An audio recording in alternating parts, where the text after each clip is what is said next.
Do you guys know that it took just 2 men declaring the coast of Australia as a no man's land to kick off the displacement of over 1 million people and the kidnapping of hundreds of thousands of Indigenous children? Well, if you didn't know, I'm here to talk all about it and more, and I'll be talking about it while I do my makeup.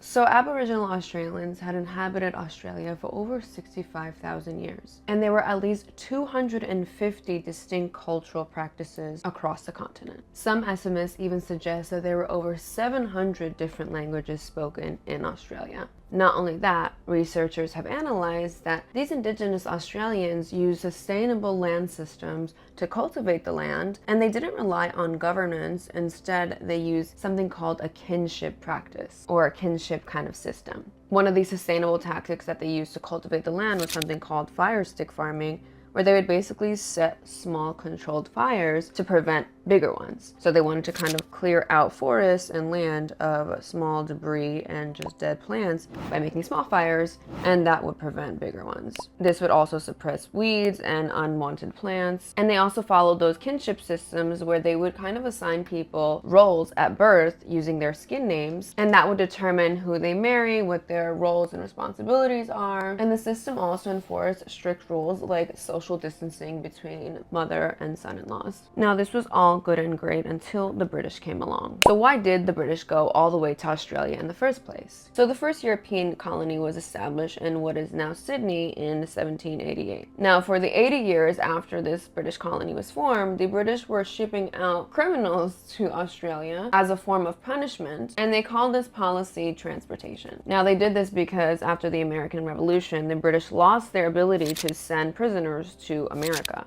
And that's why they chose Australia as a penal colony instead. Now, over 160,000 criminals were shipped over to Australia, including their guards and police officers. And the first few years of this colony was very desperate because they really didn't know how to feed or govern themselves. And it was only when the first free settlers arrived that the British actually took governing and democracy serious in this colony. Now, eventually they enforced democracy, and it was mainly ruled by governors, but the military still had a lot of power. And the officers were able to grab a lot of control over land and trade, and they monopolized different industries, but primarily they went for the alcohol. And they also gained a lot of control of the land. Now, in the 1770s, there were 2 men known as James Cook and Sir Joseph Banks, and they are known to be the ones who discovered the Australian coast. Now, when James Cook and Joseph Banks saw that there were few natives along the coast, they made the assumption and the declaration that there were no natives inland, so they called Australia a no man's land. And this was quickly proven to be incorrect. They used the term terra nullius, or wasteland, to describe Australia again. And when the settlers' first governors came, they discovered that people were living inside, like inland, and not on the coast, but there were definitely people there. That being said, within 11 years of this discovery, the first British colony was established. And for a couple of centuries after that, the British quickly started to displace the people who were living there. Now, just like in other former British colonies like India, the British used physical force or military force to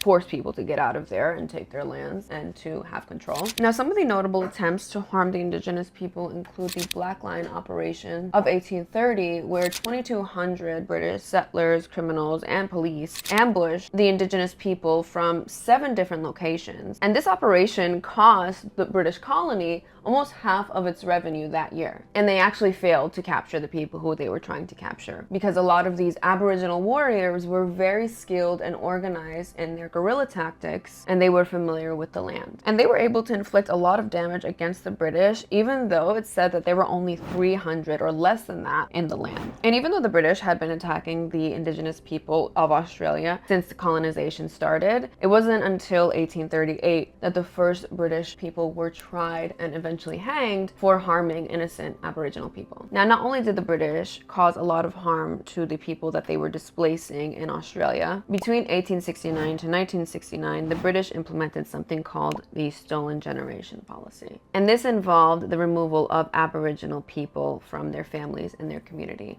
It's estimated that between 1 in 10 and 1 in 3 Aboriginal or Torres Strait Islander children were removed from either their families or their communities. And the justification that the British had for this removal was that they were trying to save the children from a life of neglect. But the real reason was because they believed that if they were going to take Indigenous children away from their families, then pure blood Indigenous people would eventually die out and the mixed blood can assimilate into British society. The British were so adamant about doing this that they established a board for the protection of Aboriginal people, and they were quickly granted the ability to remove Aboriginal people from their families without having to prove that there was any sign of neglect. And they did this to assist in any effort being made for the elevation of the race. And this was all under the belief that Indigenous people were racially inferior to white people. Now, in response to all the British brutality and colonization, of course, there was resistance. Much like in other former British colonies like India, resistance came from leaders and ordinary people. One of the earliest known figures is a man named Pemulwuy, who led guerrilla warfare against the British during the late 18th century and early 19th century. And his resistance marked one of the earliest and most sustained efforts against British colonization. In fact, he was so effective in combating the British that he was wanted and he was eventually killed. And then there was Truganini, who was supposedly one of the most well-known women in Tasmanian history. And she became a symbol of resistance for her early efforts to try to mediate between the Aboriginal people and the colonizers. But after her mother was violently killed and her fiance drowned trying to save her from getting abducted, and her sister was actually abducted and then killed, she joined in on resistance efforts before she was eventually captured. Now, resistance was a collective effort, and some of the most notable resistance movements or uprisings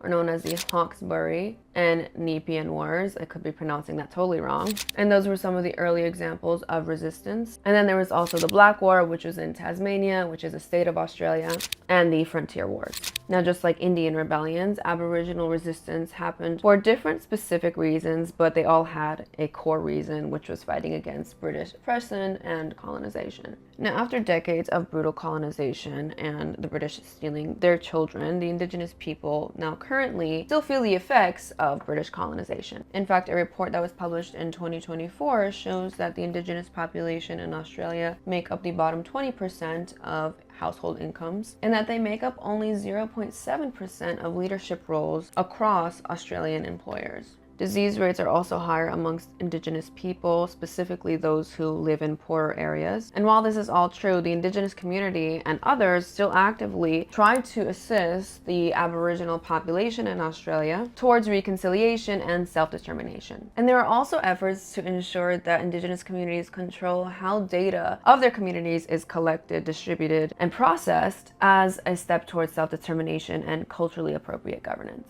Now, that was a lot to unpack, and there's so much more that I can talk about, but for the sake of this video, I kept it short. Let me know in the comments if you learned anything and what you want me to talk about next. And don't forget to like, share, comment, and subscribe. And as always, all sources in the comments.